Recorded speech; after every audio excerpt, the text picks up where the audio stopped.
ભરૂચમાં ગરમીનો પારો ઉંચકાતા રોગચાળો વકર્યો છે। આકાશમાંથી અગનગોળા વરસતા હીટ સ્ટ્રોકના કેસમાં નોંધપાત્ર વધારો થયો છે।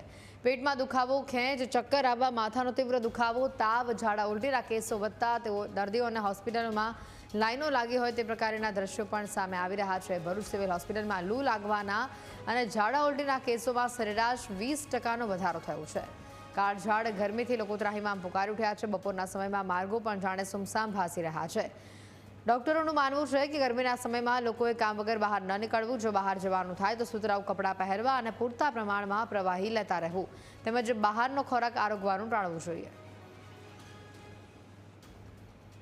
जितना हो सके गन्ने का जूस है या फिर आप जब घर से बाहर निकल रहे हैं तो ढीले कपड़े पहन कर निकले, टोपी पहनकर निकले। अगर धूप पे काम ना हो तो उस टाइम पर अपने आप को धूप में निकलने से बचे। बट अगर ऐसी कंडीशन है कि धूप में काम करना है तो ज्यादा से ज्यादा पानी पिए। अपने साथ एक पानी की बोतल हमेशा रखें। ऐसे में आप धूप से होने वाले जो हानिकारक प्रभाव है उनसे बच सकते हैं। एप्रिल मासना प्रारंभથી જ સૂર્યનારાયણ જાણે આકાશમાંથી અગનગોળા વરસાવી રહ્યા છે। ભરૂચ જિલ્લામાં તાપમાનનો પારો 40 ડિગ્રીને પાર પહોંચ્યો છે, ત્યારે લોકો ગરમીથી ત્રાહિમામ પોકારી ઉઠ્યા છે।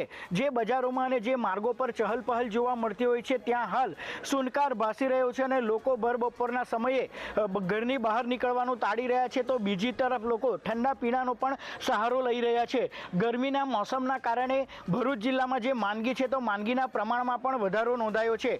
સિવિલ હોસ્પિટલમાં લૂ લાગવાના અને તાવ તેમજ ઝાડા ઉલટીના કેસોમાં 20% જેટલો વધારો જોવા મળી રહ્યો છે, ત્યારે આ ઉનાળો આકરો રહે તેવી શક્યતા વ્યક્ત કરવામાં આવી છે। જય વ્યાસ, ન્યૂઝ કેપિટલ, ભરૂચ।